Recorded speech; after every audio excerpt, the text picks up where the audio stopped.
Coming up next on Rockin Real Estate Tips from the Rocket. Hello, everyone. This is sensational Stacy Corrigan, the Rocket from Woonsocket, super proud badass broker and founder of Peace of Mind Property Management and Real Estate Inc.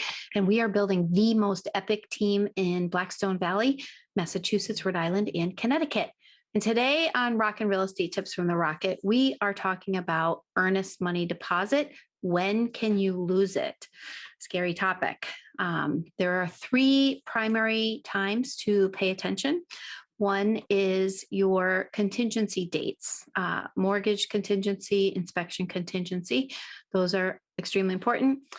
If you change your mind, what do you do then? How do you protect your deposit?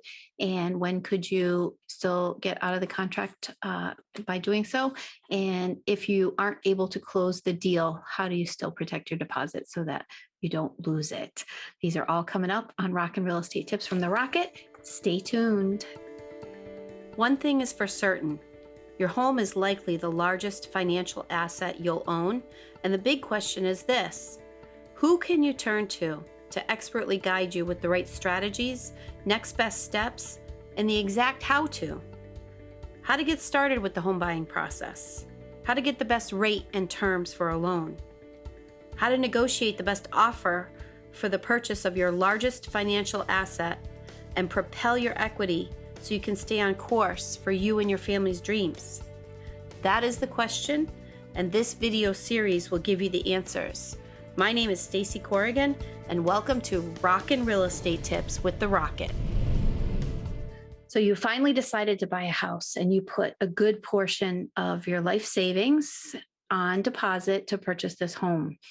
And are you telling me that you could possibly lose that money?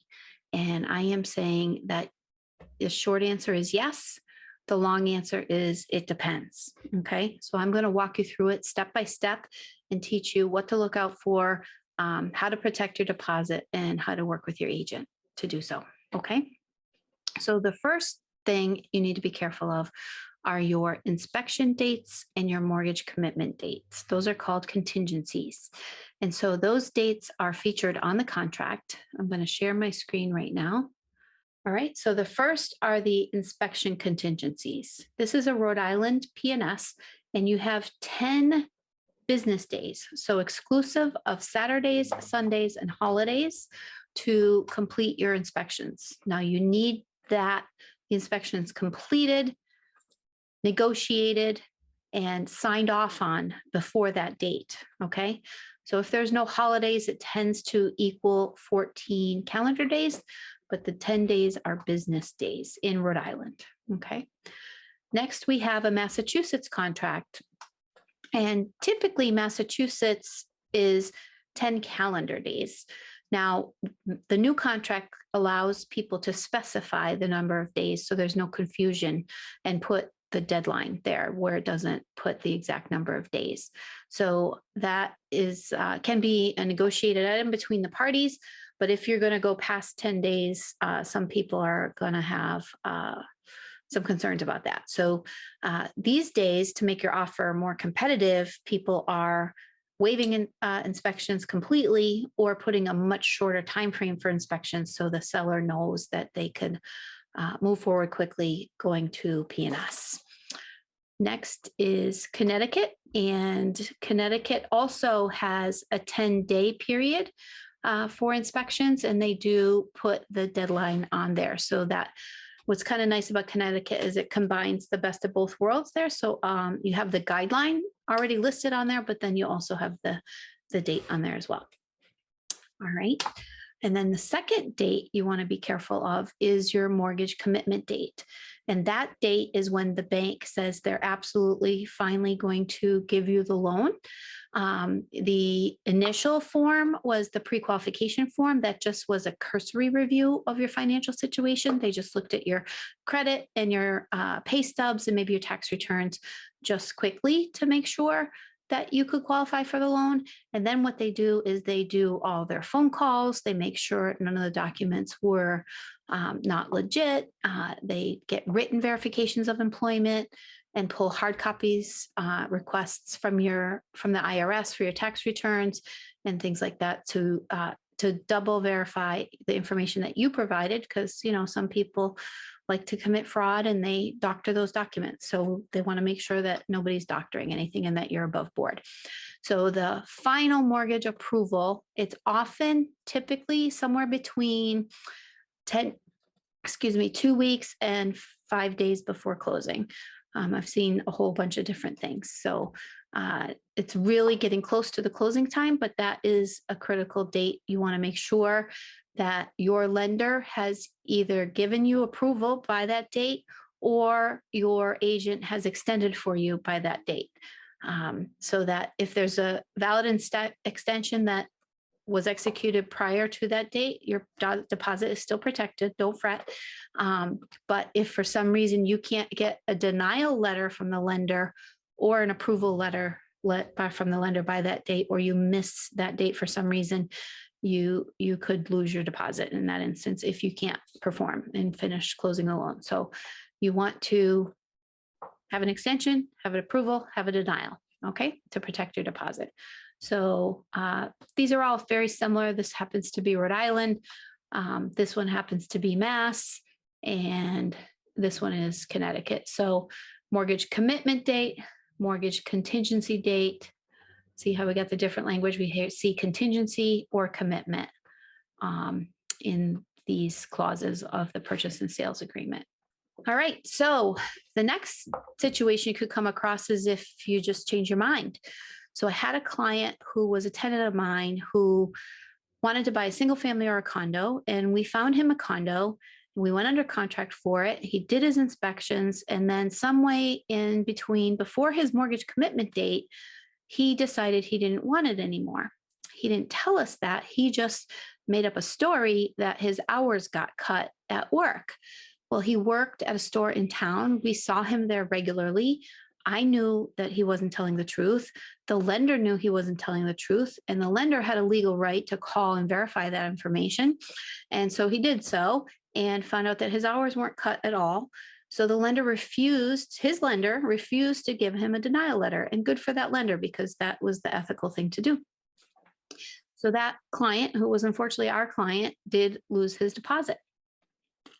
He agreeably signed the release form, and the seller got to keep the deposit, which I feel they earned because they got tied up in a transaction that wasn't going to be moving forward. So at least it was released, and the seller could move on to find the next buyer.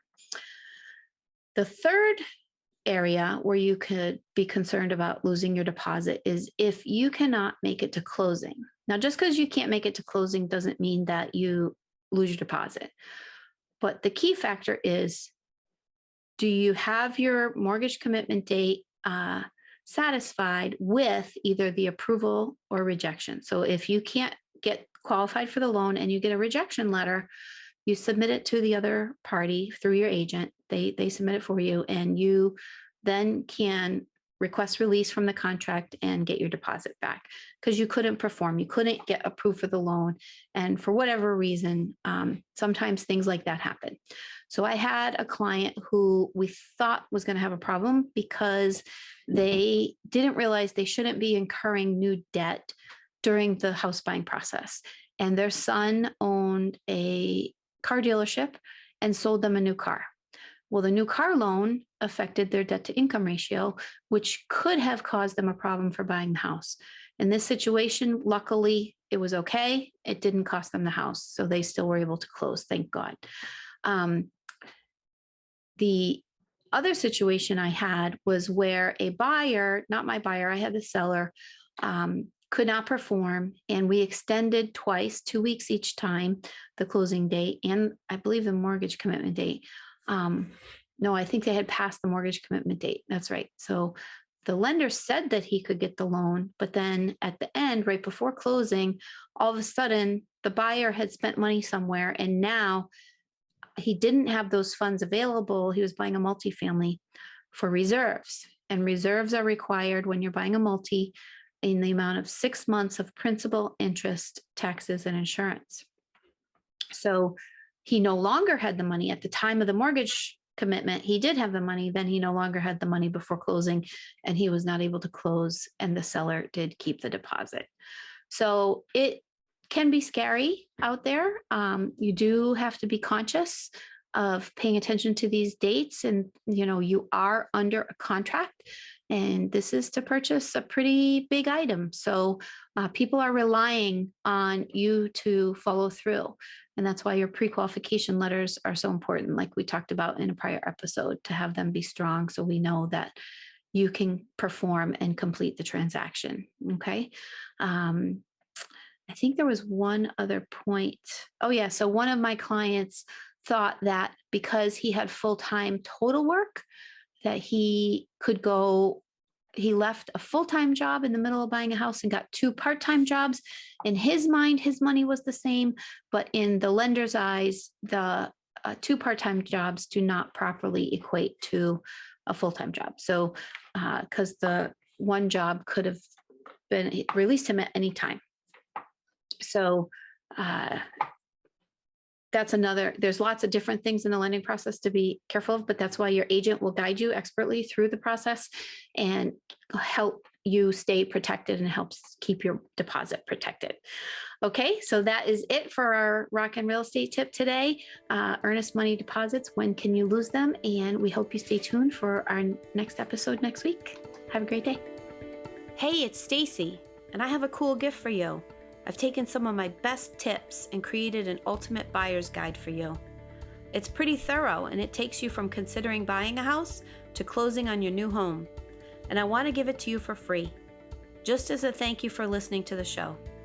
No fluff, no gimmicks, just pure actionable ideas for you to use instantly. You can grab it right now at pompmre.com/buying, BUYING.